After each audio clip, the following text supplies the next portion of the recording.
नमस्कार दोस्तों, study with mind map की यूट्यूब चैनल में आपका बहुत-बहुत स्वागत है। तो आज हम डिस्कस करने वाले हैं 10 जनवरी में जो भी आपके क्वेश्चन पूछे गए थे, उन सारे क्वेश्चन को। और इसमें हम डिस्कस करेंगे जीके और जीएस का सेक्शन, और कोशिश करेंगे कि इसके अलावा जो क्वेश्चन है वो कहाँ-कहाँ से बन सकते हैं, उन सभी चीज़ों को जानने की कोशिश करेंगे। तो स्टार्ट करते हैं अपना आज का जो डिस्कशन है। और इसमें सबसे पहला क्वेश्चन था आपका, हैप्पीनेस इंडेक्स में भारत का कौन-सा स्थान है? तो हैप्पीनेस इंडेक्स 2022 की जब मैं बात करता हूँ, तो इसमें भारत का जो स्थान है, वो है आपका 136। इसके अलावा कुछ और इंडेक्स हैं जो कि आपको याद होने चाहिए, और इसमें सबसे पहला आता है आपका ह्यूमन डेवलपमेंट इंडेक्स। और यहाँ पे जो भारत की रैंक है, वो है आपकी 132, और ये है आपकी 2021 और 22 के लिए। और फिर मैं बात करता हूँ ग्लोबल हंगर इंडेक्स। तो इसमें हमारी जो रैंक है, वो है आपकी 107, और ये है आपकी 2022 के लिए। और फिर जब मैं बात करता हूँ डेमोक्रेसी रिपोर्ट 2022, तो इसमें भारत की जो रैंक है, वो है आपकी 93, और इसमें जो कुल देश थे वो थे आपके 176। और ये जो स्कोर है ना, इसको भारत की जो डेमोक्रेसी है, उसको फ्लड डेमोक्रेसी बताया गया। और वहीं जब मैं बात करता हूँ वर्ल्ड प्रेस फ्रीडम इंडेक्स, तो इसमें जो भारत की रैंक है, वो है आपकी 150, और ये जो रैंक है 2022 के लिए है। फिर मैं बात करता हूँ ग्लोबल इनोवेशन इंडेक्स।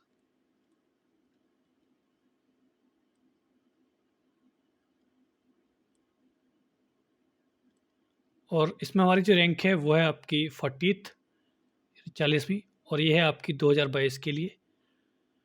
और वहीं जब मैं बात करता हूँ world competitive index,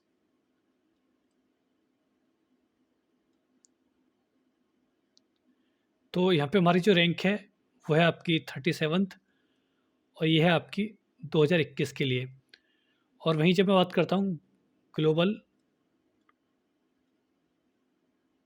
gender gap index, तो यहाँ पे हमारी जो रैंक है, वो है आपकी 135, जो कि है आपकी 2022 के लिए। और 140 है आपकी 2021 के लिए। और वहीं जब मैं बात करता हूँ इंटरनेशनल इंटेलेक्चुअल प्रॉपर्टी इंडेक्स,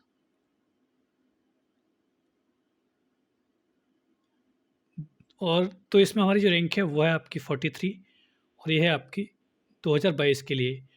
तो ये सभी जो रैंक हैं, वो आपको याद होनी चाहिए। और फिर अगला क्वेश्चन आता है आपका,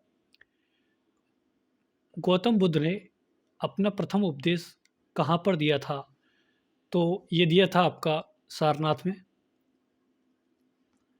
और वहीं जब मैं गौतम बुद्ध की बात करता हूँ, तो जब हम इनके जन्म की बात करते हैं, तो इनका जन्म हुआ 653 बीसी में, और इनकी जो मृत्यु हुई, वो हुई आपकी 483 बीसी में। और जब मैं जन्म की बात करता हूँ, तो ये हुआ इनका लुम्बिनी में।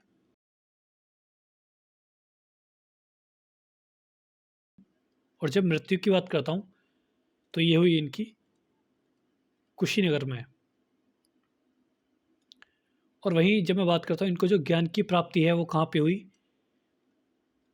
तो ये हुई आपके बोध गया में, जो कि है आपका बिहार में।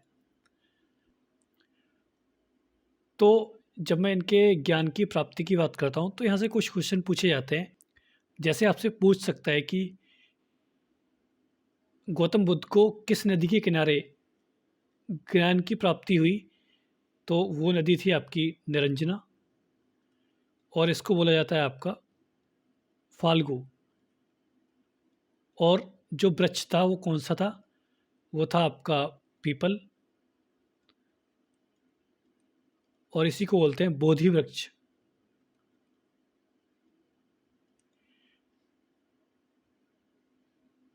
और वहीं आपसे पूछा जा सकता है कि जो बौद्ध की जो शिक्षाएँ हैं, उनका जो वर्णन है वो कहाँ पे मिलता है? तो वो मिलता है आपका त्रिपिटक के अंदर। और इसमें कौन-कौन से ग्रंथ आते हैं? इसमें आता है आपका सुत्त पिटक, फिर आपका विनय पिटक और आपका अभिधाम पिटक।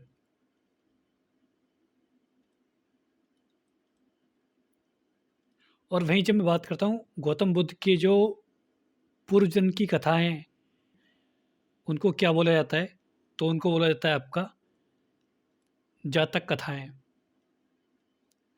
या फिर उन्हें बोलते हैं जातक ग्रंथ।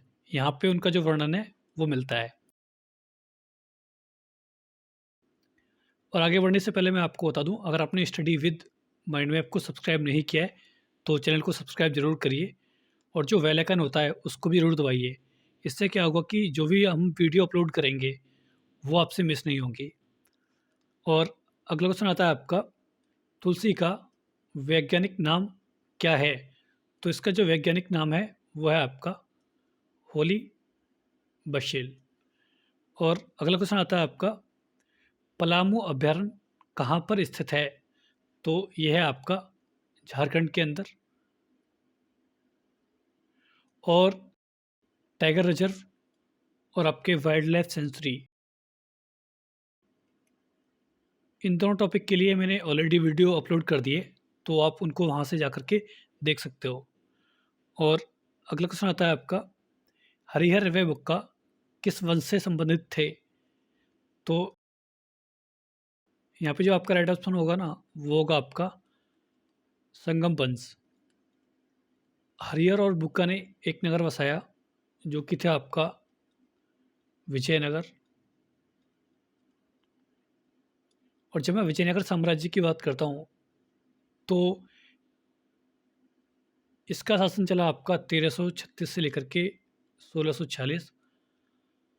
और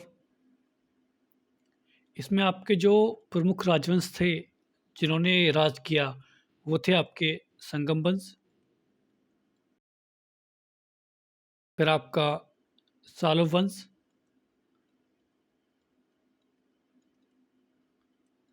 फिर आपका तुलु वंश,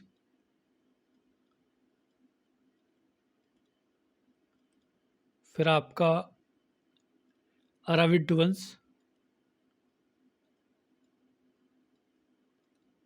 ये जो 4 राजवंश थे, इन्होंने विजयनगर साम्राज्य पे शासन किया था। और अगला क्वेश्चन आता है आपका, कॉप 27 का आयोजन कहाँ पर हुआ था? तो इसका जो आयोजन हुआ, वो हुआ आपका इजिप्ट में, और इसको हम बोलते हैं मिस्र। और वहीं जब मैं बात करता हूँ कॉप 28, तो ये कहाँ पे होगा? तो ये होगा आपका यूएई में। और यूएई के अंदर कहाँ पे? तो ये होगा आपका दुबई में। और यहाँ पे 140 जो कंट्रीज़ हैं वो पार्टिसिपेट होंगे। और अगला क्वेश्चन आता है आपका, जनजातीय महोत्सव कहाँ पर हुआ था? तो ये हुआ था आपका झारखंड के अंदर। और वहीं जब मैं झारखंड के अंदर जो और महोत्सव हैं उनकी बात करता हूँ, तो इसमें आते हैं आपके करम महोत्सव, होली, रोहिणी और टूसू। ये सभी इसके महोत्सव हैं झारखंड के। और अगला क्वेश्चन है आपका, पानीपत का तीसरा युद्ध कब हुआ था? तो ये हुआ आपका 1761 में। और ये जो युद्ध है, ये लड़ा गया आपका अहमद शाह अब्दाली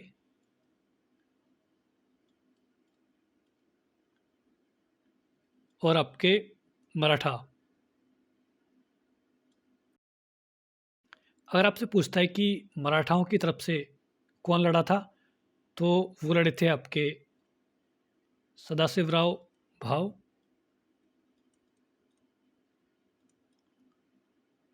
और वहीं जब मैं बात करता हूँ पानीपत के दूसरे युद्ध की, ये कब हुआ? तो ये हुआ आपका 1556 में। और ये किस किसके बीच लड़ा गया?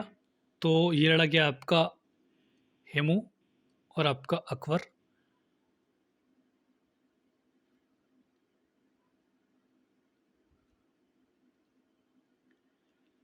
और इसको कौन जीता?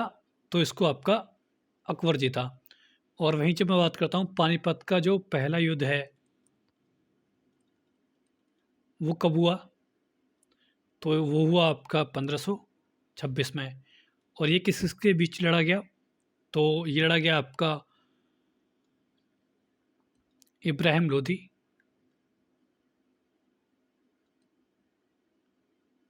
और आपका बाबर। और इसको किसने जीता? और इसको जीता बाबर ने। और अगला क्वेश्चन आता है आपका, पीला ग्रह किसे कहा जाता है? तो वह है आपका बृहस्पति।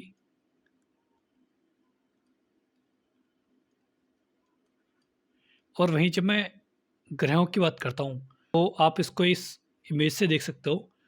तो ये है आपका सन, ये है आपका मरकरी यानी बुध, फिर ये आपका वीनस यानी शुक्र, फिर ये आपका अर्थ यानी पृथ्वी, फिर आपका मंगल मार्स, फिर आपका ये जुपिटर यानी बृहस्पति, सैटर्न यानी शनि, फिर आपका यूरेनस यानी अरुण, नेपच्यून यानी वरुण।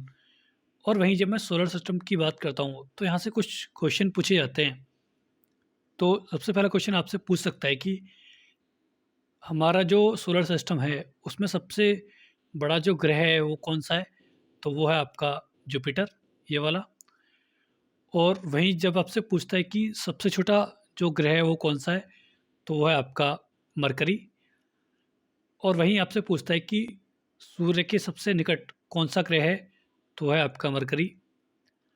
और फिर आपसे पूछता है कि सूर्य से सबसे दूर जो ग्रह है वो कौन सा है? तो वो है आपका नेपच्यून। अगर आपसे पूछता है कि जो आपकी एस्टेरॉयड बेल्ट है यानी क्षुब्ध ग्रह, वो किन किन के बीच में पाए जाते हैं? तो वो पाए जाते हैं आपके मार्स और जुपिटर यानी मंगल और आपके बृहस्पति।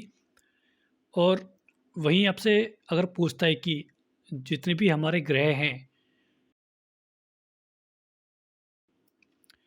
उनमें सबसे ज़्यादा जो चंद्रमा हैं वो किसके पास हैं? तो वह है आपके शनि के पास। अगर आपसे ये पूछता है कि जो हमारे ग्रह हैं उनकी संख्या कितनी है? तो इसमें है आपकी 8। और हमारे ग्रहों में जो चंद्रमा है, तो सबसे बड़ा जो चंद्रमा है वो किस ग्रह के पास है? तो वो है आपका जुपिटर और उसका नाम है आपका गैनामीडीज। और वहीं जो दूसरा सबसे बड़ा चंद्रमा है वो कौन सा है? तो वो है आपका टाइटन, जो कि आपका सैटर्न यानी शनि का। और वहीं अगर मैं बात करता हूँ कि पृथ्वी की जो जुड़वा बहन है वो किसे बोलते हैं? तो वो बोलते हैं आपका वीनस के लिए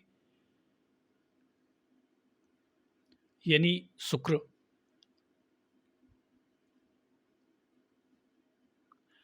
और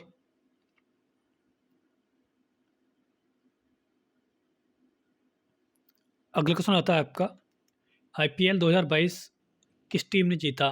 तो ये जीता आपका गुजरात टाइटन। और इसने किसको हराया? इसने हराया आपका राजस्थान रॉयल्स। इसके जो कप्तान थे वो कौन थे? तो इसके कप्तान थे आपके हार्दिक पांड्या। और वहीं जब मैं बात करता हूँ कि आईपीएल 2022 के अंदर जो आपका ऑरेंज कप था वो किसके पास गया? तो ये गया आपका जोस बटलर। और जो आपका पर्पल कैप था वो किसके पास गया?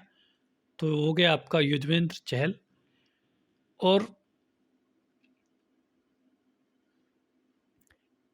Emerging player of the year किसको चुना गया? तो वो थे आपके उरमान मलिक। और फिर अगला क्वेश्चन आता है आपका, PMGY का फुल फॉर्म क्या है? तो इसका जो फुल फॉर्म है वो है आपका प्राइम मिनिस्टर ग्रामोदय योजना। और अगला क्वेश्चन आता है आपका, नेशनल बॉटिकल रिसर्च इंस्टीट्यूट कहाँ पर स्थित है?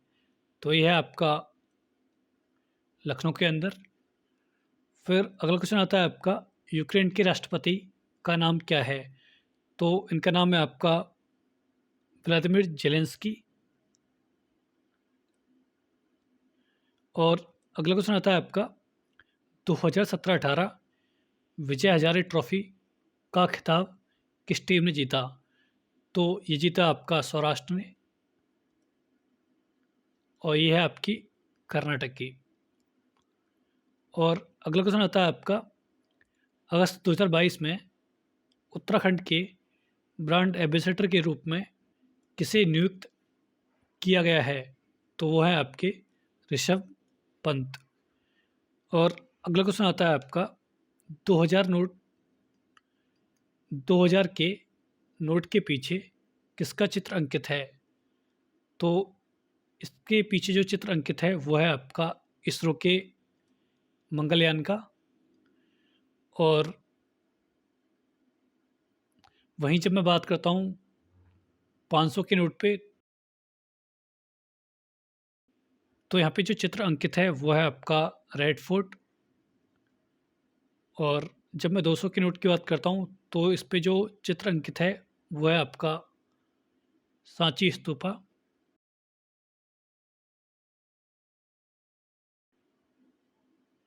अच्छा, ये जो सांची का स्तूप है वो कहाँ पे है? तो ये है आपका MP के अंदर। और ये है आपकी एक यूनेस्को हेरिटेज साइट। और वहीं जब मैं बात करता हूँ यूनेस्को का जो हेडक्वार्टर है वो कहाँ पे है? वो है आपका पेरिस के अंदर। पेरिस कहाँ पे है? वो है आपका फ्रांस में। और फ्रांस के जो प्रेसिडेंट हैं वो कौन है? तो वो है आपके इमैनुअल मैक्रोन। और वहीं जब मैं 100 के नोट की बात करता हूँ तो इस पे है आपकी रानी की पाव, जो कि है आपका गुजरात के अंदर। और जब मैं 50 के नोट की बात करता हूँ तो इस पे जो चित्र है वो है आपका हम्पी मंदिर, जो कि है आपका कर्नाटक के अंदर। और ये भी है एक यूनेस्को साइट। और जब मैं 20 के नोट की बात करता हूँ तो इसके ऊपर जो चित्र अंकित है वो है आपका एलोरा केव्स का। और ये कहाँ पे है? ये है आपके महाराष्ट्र के अंदर। और वहीं जब मैं 10 के नोट की बात करता हूँ तो इस पे जो चित्र अंकित है वो है कोणार्क टेम्पल, जो कि है आपका उड़ीसा के अंदर। और अगला क्वेश्चन आता है आपका, राष्ट्रीय आपातकाल के दौरान निम्नलिखित में से कौन सा अनुच्छेद निलंबित नहीं किया जा सकता? तो इसमें है आपके अनुच्छेद 20 और अनुच्छेद 21, जो कि आपके निलंबित नहीं होते। और अगला क्वेश्चन है आपका, कलिंग युद्ध के समय मौर्य साम्राज्य का शासक निम्न में से कौन था? तो इस समय जो शासक थे वो थे आपके अशोक। और जो आपका कलिंग का युद्ध था वो लड़ा गया आपका 262 BC में। और अगला क्वेश्चन आता है आपका, सितंबर 2022 में कोची में भारत के पहले स्वदेशी विमान वाहक पोत INS विक्रांत का जलावतरण किसने किया? तो ये किया आपके PM मोदी ने। और अगला क्वेश्चन आता है आपका, वर्तमान में भारतीय संविधान में कितने अनुच्छेद हैं? तो अभी हैं हमारे 448। और वहीं जब मैं बात करता हूँ जो भाग हैं वो कितने हैं, तो भाग हैं आपके 25। और जब मैं अनुसूचियों की बात करता हूँ तो ये है आपकी 12। और वहीं जब मैं बात करता हूँ जब संविधान हमारा बना तो उस समय जो कुल अनुच्छेद थे वो कितने थे, वो थे आपके 395। और भाग की बात करता हूँ तो भाग थे 22। और अनुसूचियाँ थी आपकी 8। और वहीं जब मैं संविधान की बात करता हूँ तो संविधान सभा का जो गठन है वो कब हुआ, तो ये हुआ आपका 6 दिसंबर 1946 को। और सबसे पहली जो सभा हुई वो कब हुई, वो हुई आपकी 9 दिसंबर 1946 को। और वहीं जब मैं बात करता हूँ सभा की, तो सभा का जो अध्यक्ष था, तो स्थायी जो अध्यक्ष था वो किसको चुना गया, तो वो चुना गया आपका राजेंद्र प्रसाद को। और वहीं जब मैं अस्थायी की बात करता हूँ तो ये चुने गए आपके सच्चिदानंद सिन्हा। और अगला क्वेश्चन आता है आपका, भारत में पहली जनगणना कब हुई थी। तो अगर आपसे पूछता है कि स्वतंत्र भारत में पहली जो जनगणना थी वो कब हुई, तो वो हुई आपकी 1951 में। अगर आपसे भारत में जनगणना कब हुई ये पूछता है, तो ये हुई आपकी 1872 में। और जब 1872 में जनगणना हुई तो इस समय था आपका क्राउन का शासन यहाँ पे। और इस समय होते थे आपके वायसरॉय। और इस समय जो वायसरॉय थे वो थे आपके मेयो। और वहीं जब मैं जनगणना की बात करता हूँ तो ये किस मिनिस्ट्री के अंदर आते हैं, ये आते हैं मिनिस्ट्री ऑफ होम के अंदर। और अभी हमारे जो मिनिस्ट्री ऑफ होम है वो कौन है, वो है आपके अमित शाह। और मिनिस्ट्री ऑफ डिफेंस की बात करता हूँ तो वो कौन है, वो है आपके राजनाथ सिंह। और मिनिस्ट्री ऑफ INB यानी इंफॉर्मेशन एंड ब्रॉडकास्टिंग, तो इसके जो मिनिस्टर हैं वो कौन है, वो है आपके अनुराग सिंह ठाकुर। और वहीं जब मैं बात करता हूँ जो आपके रेलवे मिनिस्टर हैं वो कौन है, वो है आपके अश्वनी वैष्णव। और वहीं जब मैं बात करता हूँ जो हमारे हेल्थ मिनिस्टर हैं वो कौन है, तो वो है आपके मनसुख मांडविया। और वहीं जब मैं बात करता हूँ एक्सटर्नल मिनिस्टर यानी विदेश मंत्री वो कौन है, तो वो है आपके एस जयशंकर। और फाइनेंस जो मिनिस्टर हैं वो कौन है हमारे, एन सीतारमन। तो ये सभी आपके इम्पोर्टेंट मिनिस्ट्री हैं, इनको आपको याद रखना है। अगला क्वेश्चन आता है आपका, जागोई नृत्य किस राज्य का नृत्य रूप है। तो ये है आपका मणिपुर का। और जो आपके नृत्य होते हैं ये होते हैं आपके दो प्रकार के, एक आपका क्लासिकल और दूसरा आपका फोल्क। क्लासिकल वो होते हैं जिनका वर्णन हमारे पुराणों में या फिर वेदों में मिलता है या शास्त्रों में मिलता है कह सकते हैं, वो आपके क्लासिकल होते हैं। और इनकी संख्या है 8। वहीं जब मैं फोल्क डांस की बात करता हूँ तो ये वो डांस होते हैं जो कि पर्टिकुलर किसी जनजाति या फिर किसी स्थान या फिर किसी समुदाय के द्वारा परफॉर्म किए जाते हैं, वो आपके फोल्क डांस होते हैं। और वहीं जब मैं मणिपुर की बात करता हूँ तो यहाँ से एक क्लासिकल डांस है, वो है आपका मणिपुरी डांस। और वहीं जब मैं मणिपुर के जो और डांस हैं उनकी बात करता हूँ फोल्क डांस, तो इसमें आते हैं आपके ढोल चोलम, थांगता, लाई हरोबा, पुंग चोलोम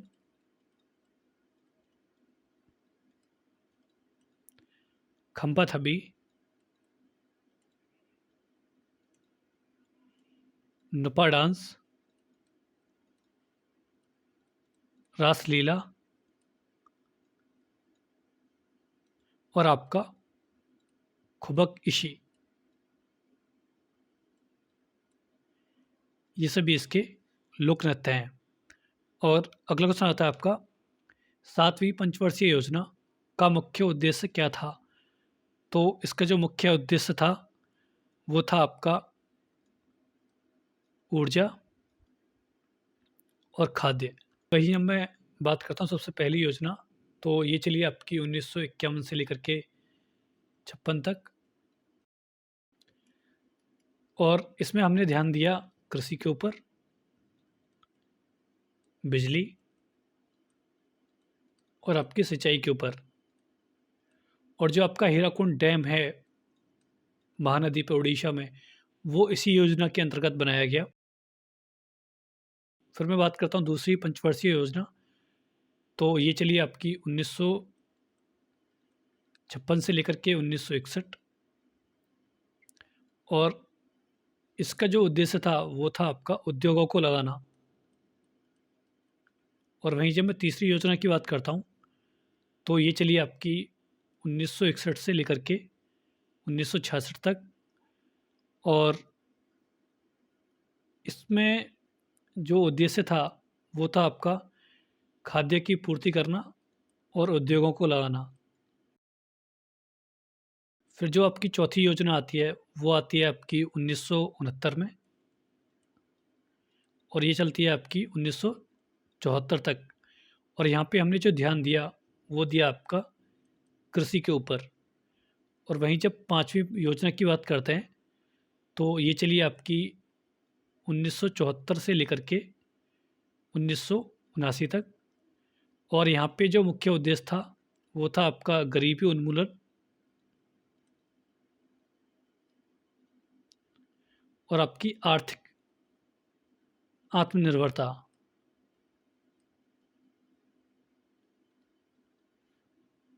और वहीं मैं छठी पंचवर्षीय योजना की बात करता हूँ, तो ये चलिए आपकी 1980 से लेकर के 1985 तक, और इसमें जो हमारा उद्देश्य था वो था कृषि और आपके उद्योग। और वहीं जब बात करते हैं सातवीं पंचवर्षीय योजना, तो ये चलिए आपकी 1985 से लेकर के 1990 तक, और इसमें हमने ध्यान दिया ऊर्जा पे और खाद्य पे। और आठवीं पंचवर्षीय योजना की जब बात करता हूँ, तो ये चलिए आपकी 1992 से लेकर के 1997 तक, और इसमें हमारा जोर था शिक्षा के ऊपर।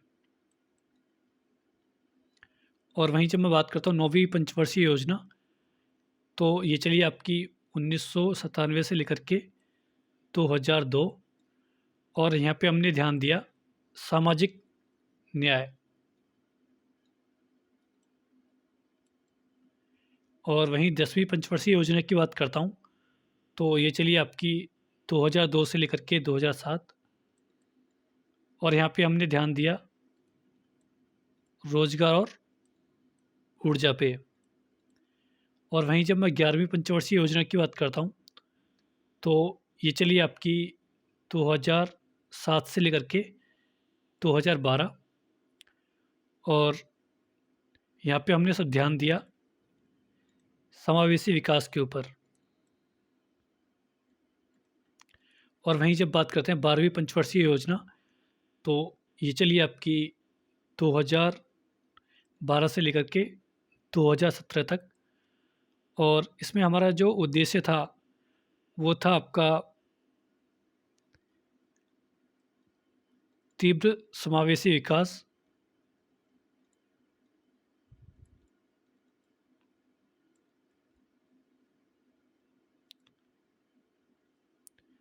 तो ये थे आपकी 12 योजनाएं। और हाँ, जो आपकी 12वीं योजना थी वो चली मात्र 2014 तक, क्योंकि उसके बाद जो गवर्नमेंट है वो चेंज हो जाती है। पहले थी आईएनसी की गवर्नमेंट, फिर आती है बीजेपी। तो ये जो आपका योजना आयोग था, इसको बदल करके रख दिया गया आपका नीति आयोग। और इसके जो चेयरमैन होते हैं वो होते हैं आपके प्राइम मिनिस्टर। अगला क्वेश्चन आता है आपका, भारत के मध्य से होकर कौन सी रेखा गुजरती है? तो ये गुजरती है आपकी कर्क रेखा। तो ये किन किन राज्यों से होकर के गुजरती है? तो ये गुजरती है मात्र 8 राज्यों से। इसमें है आपके गुजरात, राजस्थान, मध्य प्रदेश, छत्तीसगढ़, पश्चिम बंगाल, झारखंड, मिजोरम और आपका त्रिपुरा। ये हैं आपके 8 राज्य। और अगला क्वेश्चन आता है आपका, डेविस कप किस खेल से संबंधित है? तो ये है आपका लॉन टेनिस। और वहीं जब मैं बात करता हूँ हॉकी के जो कप हैं वो कौन कौन से हैं, तो इसमें आते हैं आपके रंगास्वामी कप,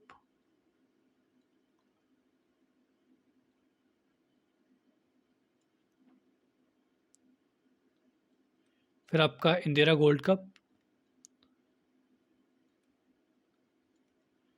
फिर आपका रंजीत सिंह गोल्ड कप,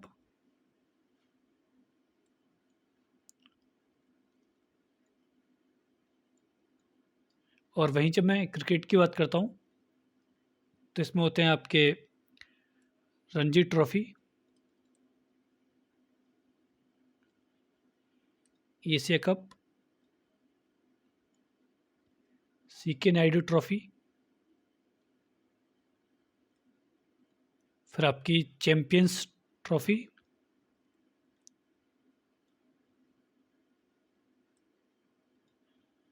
फिर आपका दिलीप ट्रॉफी,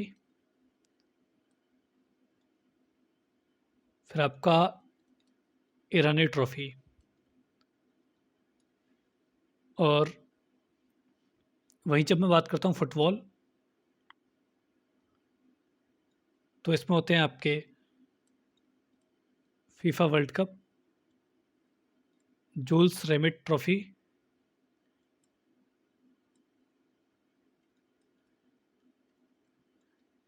फिर आपका कलिंगा कप,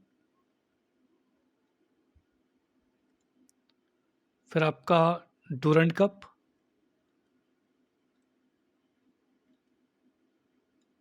फिर आपका फेडरेशन कप,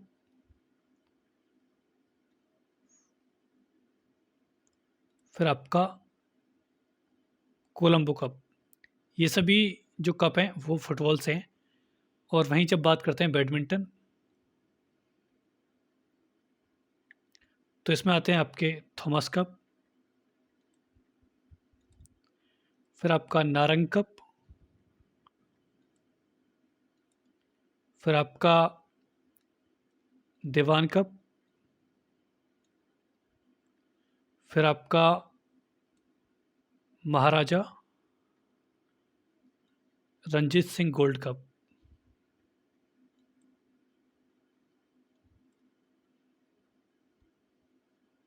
ये सभी आपके